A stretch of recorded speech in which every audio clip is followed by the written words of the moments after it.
Selamat menonton video pembelajaran ini. Jangan lupa subscribe untuk menunjukkan dukungan kamu kepada channel aku.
Halo teman-teman kelas 5 di seluruh Nusantara.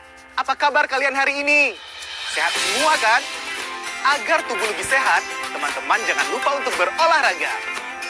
Sebelum mulai pelajaran, teman-teman siapkan dulu buku tulis dan alat tulisnya ya. Dan sebelum kita mulai, kita berdoa terlebih dahulu agar ilmu yang didapat bisa bermanfaat.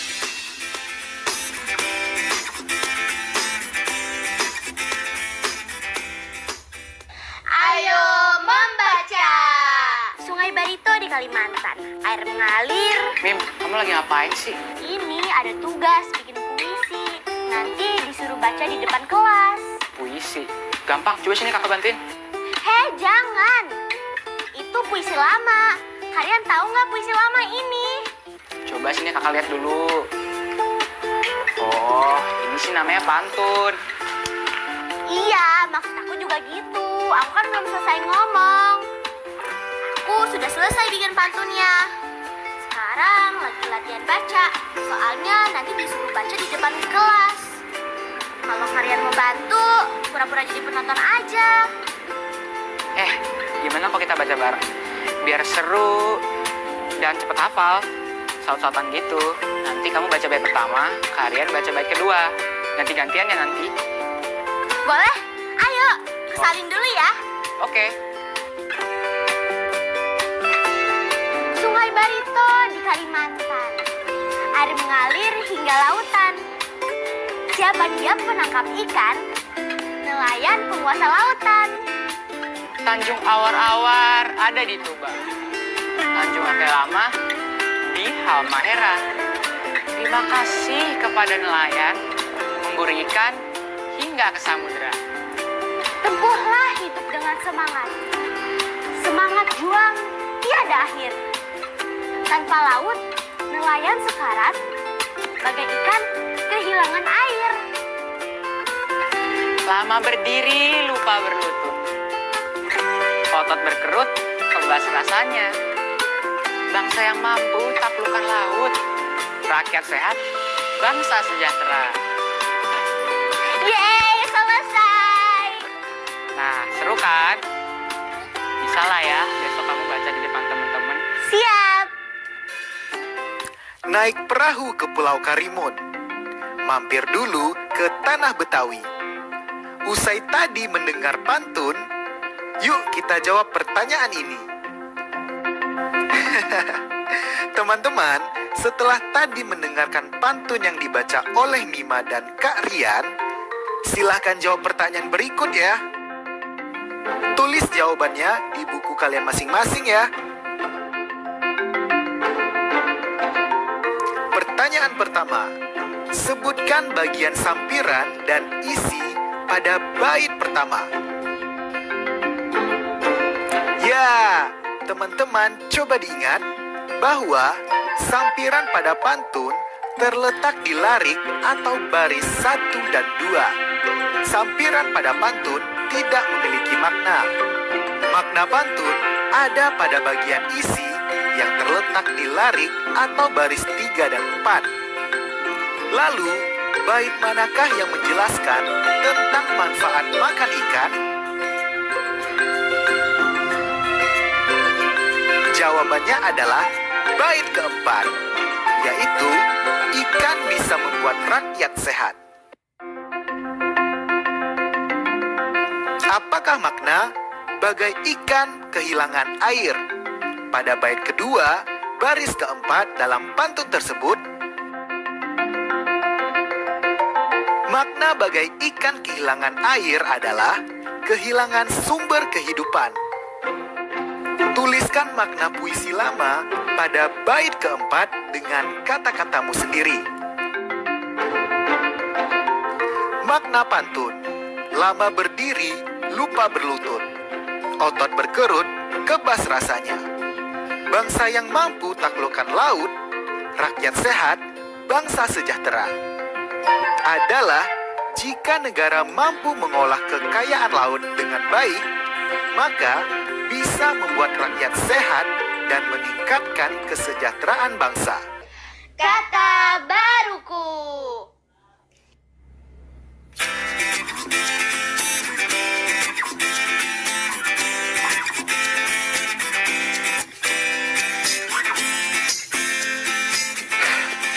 Capek juga ya teman-teman. Kak Angga minum dulu ya. Kalau enggak, Kak Angga bisa sekarat.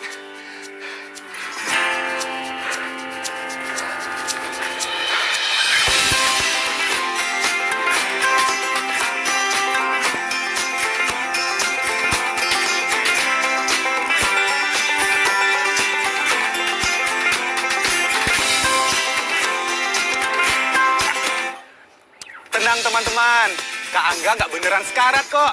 Tadi itu hanya makna kiasan untuk menunjukkan kalau Kak Angga benar-benar capek. Nah, ada lagi nih makna kiasan di kalimat lain seperti kalimat berikut ini. Tanpa laut, nelayan sekarat bagai kehilangan air. Kata sekarat dalam kalimat ini memiliki makna kehilangan pekerjaan. Sekarang, coba perhatikan kalimat berikutnya. Kucing itu sekarat setelah ditabrak mobil. Kata sekarat dalam kalimat ini memiliki makna hampir mati. Kak Angga beri contoh kalimat lainnya ya. Jika terdengar gemuruh dari arah gunung, segera angkat kaki dari rumah untuk mengungsi. Frase angkat kaki dalam kalimat tadi memiliki makna pergi menjauh. Sekarang, kita lihat makna frase angkat kaki dalam kalimat lain. Ibu memintaku mengangkat kaki agar bisa menyapu kotoran yang ada di lantai. Frase mengangkat kaki dalam kalimat tadi memiliki makna mengangkat kaki.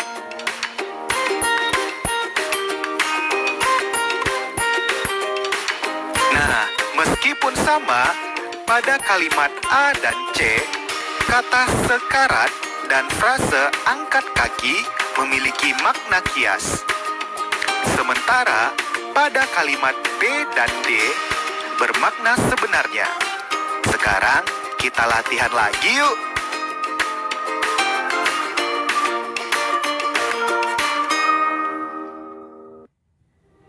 Tuliskan makna kata dari kosakata yang bergaris bawah berikut ini. Tulis di buku kerjamu ya. Kalian boleh membuka kamus kalian untuk mencari makna kata atau frase yang digaris bawahi. Selamat mengerjakan.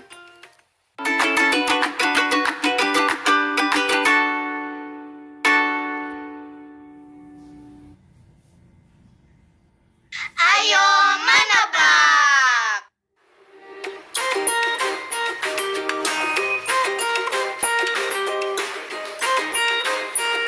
penduduk yang berada di kawasan zona merah Gunung Merapi kini mulai mengungsi meninggalkan rumah mereka ke daerah yang lebih aman. Hingga saat ini diperkirakan. Ya, kawasan zona merah itu maksudnya apa sih ya? Kawasan zona merah itu adalah Kawasan yang paling dekat sama puncak Gunung Merapi. Kakak so tau deh. Loh, bener kan ya? betul. Kawasan zona merah itu adalah kawasan yang jaraknya 0 sampai 2 km dari puncak Gunung Merapi. Kalau yang jauh itu namanya zona pink. Hampir betul. Ini ayah tunjukin gambarnya.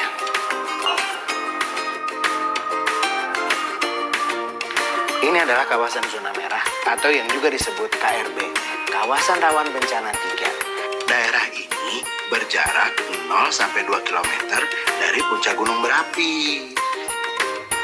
Nah, kemudian ini adalah kawasan zona pink yang juga disebut sebagai KRB 2. KRB 2 itu jaraknya 3 sampai 5 km dari puncak Gunung Merapi. Kalau gitu, kesian dong penduduk yang tinggal di dekat zona merah. Mereka duluan yang kena dampak gunung berapi. Teman-teman, berdasarkan obrolan Mima, Kak Rian, dan ayahnya tadi, coba jawab pertanyaan berikut ya.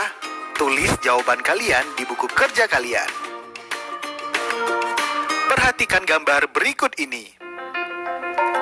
Rumah Doni terletak di sebelah selatan Gunung Berapi dan berjarak 4 km dari Gunung Berapi. Rumah Dina berjarak 7 km dari Gunung Berapi dan terletak tepat di sebelah timur Gunung Berapi. Rumah Sarah terletak di selatan rumah Doni dan berjarak 2 km dari rumah Doni. Pertanyaan pertama. Rumah Sarah dan Dina berada di zona KRB yang sama. Benar atau salah? Ya, mereka ada di zona KRB yang sama, yaitu zona kuning. Karena berada antara jarak 5 sampai dengan 8 km dari puncak Gunung Berapi. Kemudian, rumah siapakah yang letaknya lebih jauh dari Gunung Berapi? Rumah Sarah atau rumah Dina? Ya, betul. Rumah Dina. Karena rumah Dina berjarak 7 km, sedangkan rumah Sarah 2 km dari rumah Doni yang berjarak 4 km. Sehingga rumah Sarah berjarak 6 km ke arah selatan dari Gunung Berapi. 7 km lebih jauh dari 6 km. Kalau sudah menjawab, yuk kita lanjut belajar lagi. Ayo menyimak.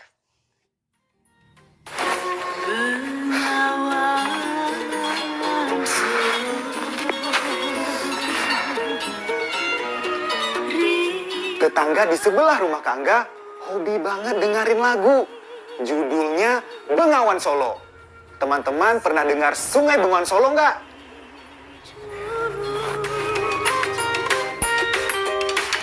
Bengawan Solo merupakan sungai terpanjang di Pulau Jawa. Bengawan Solo memiliki panjang sekitar 548 km.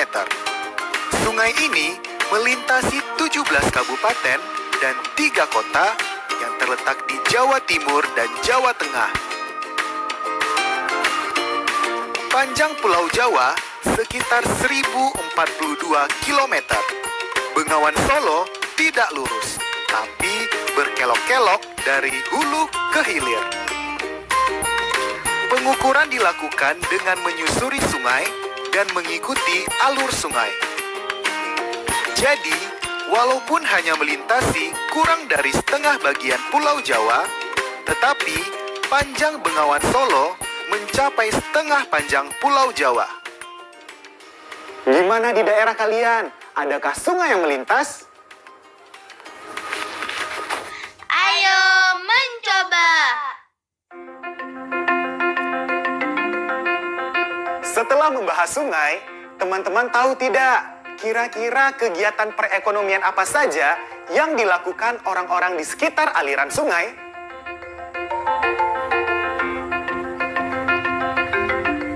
Sungai bukan hanya sebagai sumber kehidupan manusia di sekitarnya, tetapi sungai juga sebagai sumber kehidupan makhluk lainnya.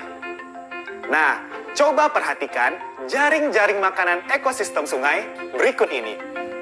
Berdasarkan gambar ini, manakah urutan jaring-jaring makanan berikut yang salah?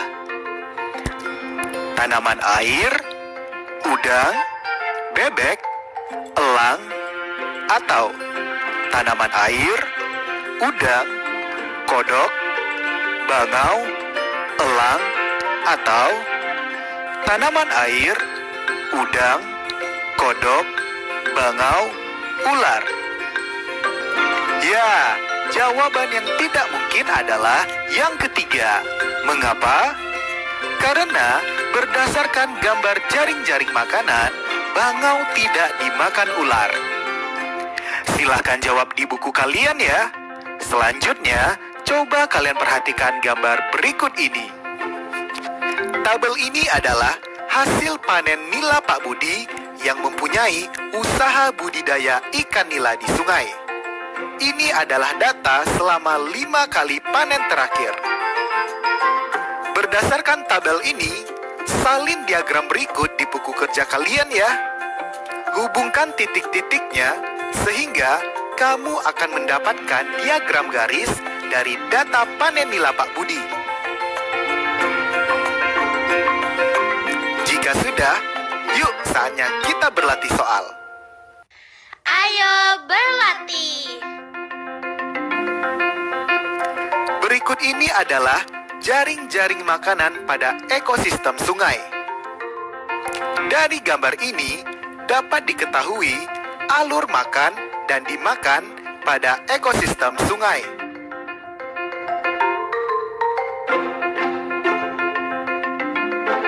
Contohnya adalah tanaman air, udang, bebek, elang. Nah, sekarang coba teman-teman temukan 2 alur makan dan dimakan lainnya. Silahkan tulis di buku kalian masing-masing ya. Kalau sudah, kalian bisa diskusikan jawaban kalian bersama teman atau keluarga di rumah. Pak Somad yang tinggal di pinggir sungai sering memancing di sungai. Ikan yang ia peroleh ada yang dikonsumsi sendiri, ada yang kemudian dijual di pasar. Berikut ini adalah catatan hasil memancing Pak Somad selama 5 hari. Hari Senin 2 kg, Selasa 10 kg, Rabu 8 kg, Kamis 7 kg, dan Jumat 3 kg. Dan diagram garis berikut dibuat berdasarkan data hasil memancing Pak Somad. Tapi, diagram garis ini ternyata masih salah. Coba temukan kesalahan dalam pembuatan garis diagram di atas ya.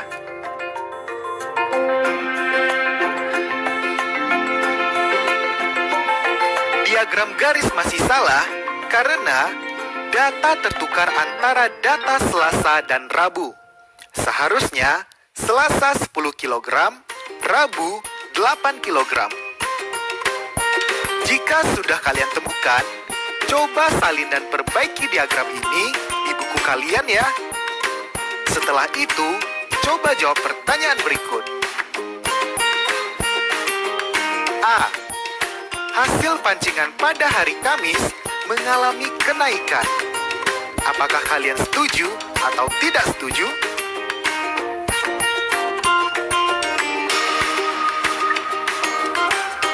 Tidak setuju karena hari Kamis hanya 7 kg, sedangkan hari Rabu 8 kg. Artinya, hasil tangkapan ikan mengalami penurunan. B. Hasil pancingan pada hari Jumat mengalami penurunan. Apakah kalian setuju atau tidak setuju? Setuju ya teman-teman? Karena hari Kamis hanya 7 kilogram, sedangkan hari Jumat hanya 3 kilogram. Artinya, hasil tangkapan ikan mengalami penurunan. C. Kenaikan hasil pancingan hanya terjadi di hari Selasa. Apakah kalian setuju atau tidak setuju? Setuju, karena selain hari Selasa, hasil tangkapan ikan mengalami penurunan. Proyek kreatif minggu ini.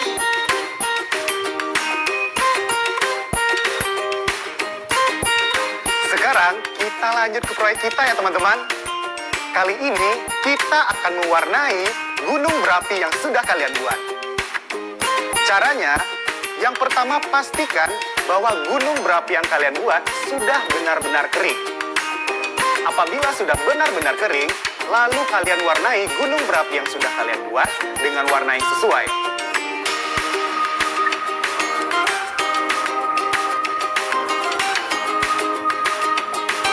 Setelah itu, kalian beri lingkaran untuk menunjukkan KRD 1, 2, 3 seperti yang ditunjukkan oleh ayahnya Mima tadi. Kalian masih ingat kan? Kalian cukup menggambar lingkarannya saja tanpa memberi warna pada dalam lingkaran tersebut. Nah teman-teman, sekarang Kak Angga ingin warnai gunung berapi yang Kak Angga buat. Warna apa ya? Refleksi. Teman-teman, kita sampai di ujung pelajaran hari ini ya. Masih ingat pantun tentang nelayan? Dari pantun itu, teman-teman sudah bisa memahami bagian dari pantun. Mana yang sampiran dan mana yang isi. Teman-teman, sudah mengerti kan apa itu makna kiasan? Apa teman-teman juga sudah bisa menyebutkan paling tidak 2 rantai makanan pada ekosistem sungai? Dan tentunya, teman-teman juga sudah paham membaca dan membuat diagram garis kan?